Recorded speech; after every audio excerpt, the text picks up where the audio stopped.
Oh, I'm sitting in a tree. Well, actually, it's a tree trunk that I made with my chainsaw. It's reasonably comfortable, but it needs a bit of TLC here. I need to get rid of the lumps. Now, I was using the old chainsaw to do that, but all I was doing is making fresh lumps. They weren't working as I was hoping it would do. So I got myself this. Yeah, a cardboard box. Well, actually, it's what's inside the cardboard box. What's interesting, I happen to have it on this angle grinder here. And this is a narrow-bodied Bosch angle grinder. I'll leave a link in the description down below. You can get your hand around it, you see. It's very quite handy. Makes it easy to control, especially if you need to remove the side handle. Now, this round spinny thing that I've got in there is not a sanding disc. No, it's like a rotary rasp. If you look closely, you can see. It's literally like a rasp.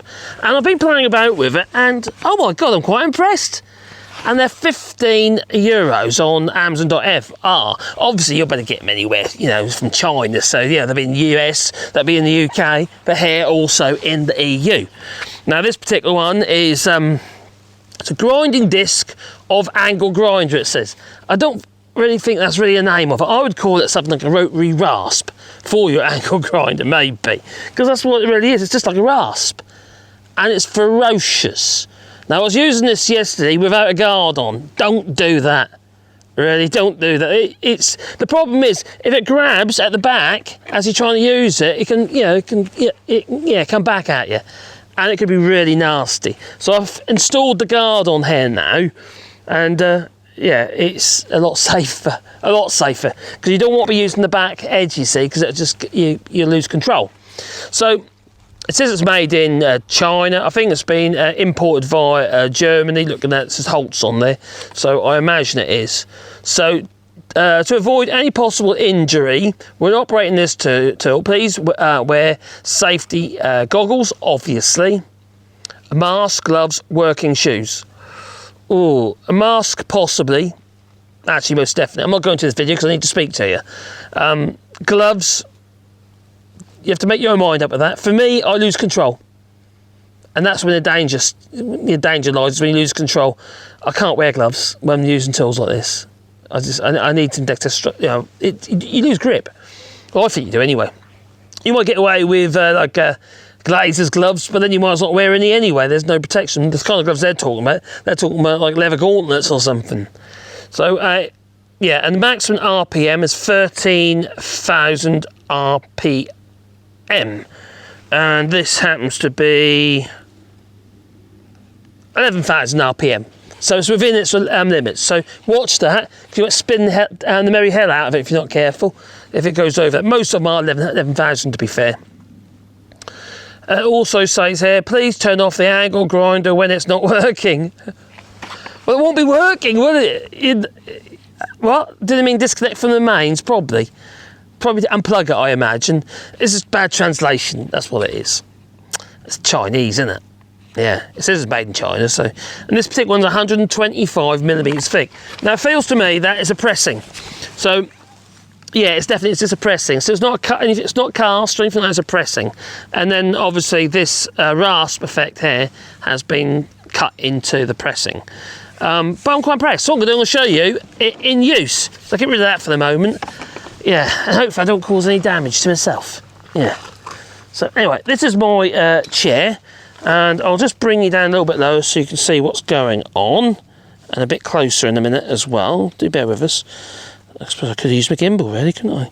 Maybe. Right, so there we are. Are we down there? There's the chair. All right, maybe a little bit higher, so we get a bit more, better view. There you go. Okay, so that's the angle grinder with the 125mm rotary rasp, and that's what I'm going to call it, because they don't actually give it a proper name. It's a stupid name they're giving it. And as you look here, you can already see I've been playing with it, I've been using it. And this gives quite a nice texture, other than, you know, instead of the old chainsaw texture that I've got down here. And here as well. So I can get rid of all that, and also we can shape it up. It is a bit ferocious. It is quite an aggressive tool. Now, what I would suggest though is when you're using it is think about the grain. Now if you're going over the top, obviously you're cutting end grain, you can't do much about that. But let's say for instance you're doing this area here, this grain is obviously that way. But if you come this way, if you're cutting that way, it's going to be too aggressive. So you want to go that way, like you're stroking with the grain. And the same here. If I cut downwards, they'll fluff it all up. Whereas if I cut upwards, it will go with the grain. It makes more sense. End grain, obviously you can't do a lot about that. So what we're going to do is I'm going to clean up this area here a little bit. As you can see, it's a bit lumpy still. And after this video, I'll see if I can finish it. So I just want to show it working, you see.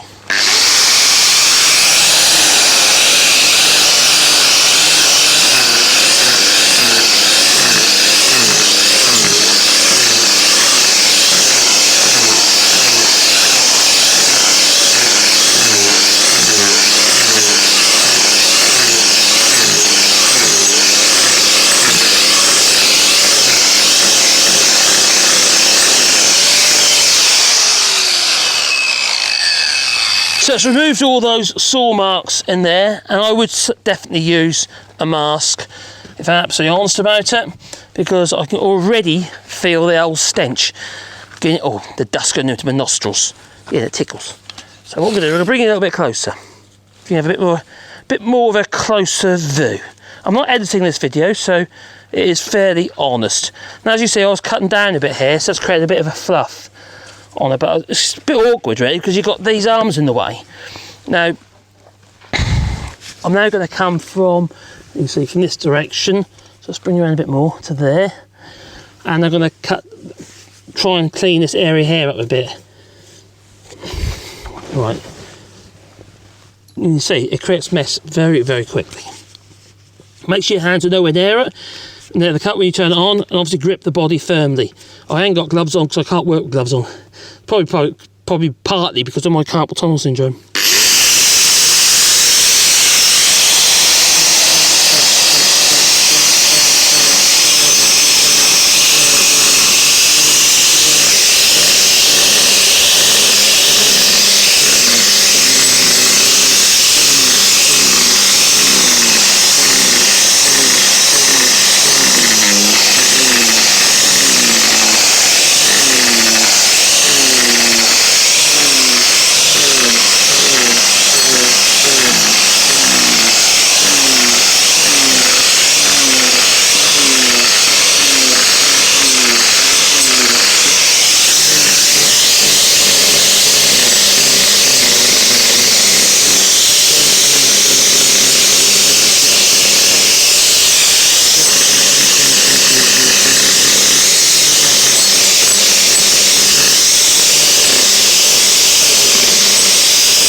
Put it on its back and allow it to stop.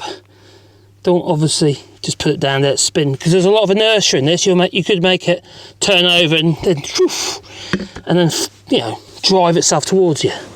So as you can see, I've been starting to remove this area here quite a lot. I've still got quite a bit more to take out of here, because I want to remove that accidental saw cut there, which is only about an 1/8 in, but 3mm in, so it's not too far. And obviously this area here as well. So I'm going to remove a bit more of that out of there. The other thing, as I noticed with it, make it easier to use, was not to try and go straight in and do it in one swoop. It's just a toucher. So you just do little swipes at it.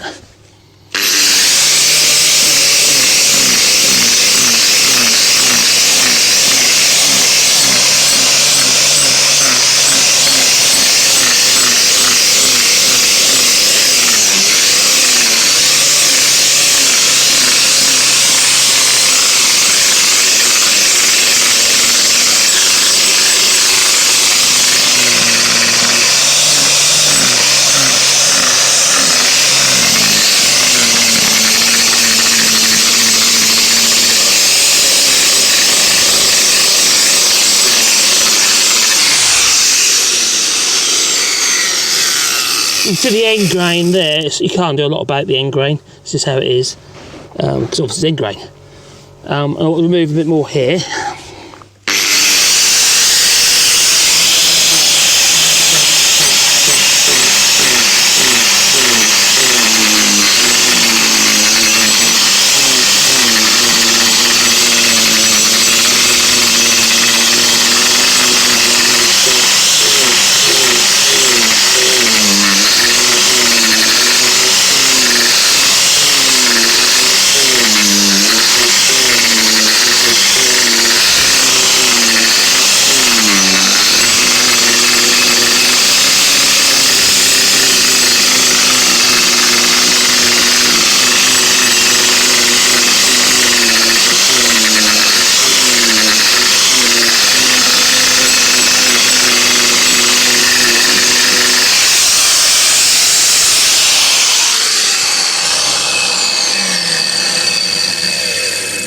And you can feel the inertia, the gyroscopic effect of that as you're using it, because it's quite a weighty thing, spinning at 11,000 RPM.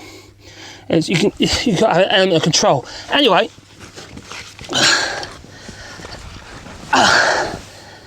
there we go. Hello. So as you can see, it works. Does this? Yeah. Do I recommend it? Yes. Is it for the faint-hearted? No.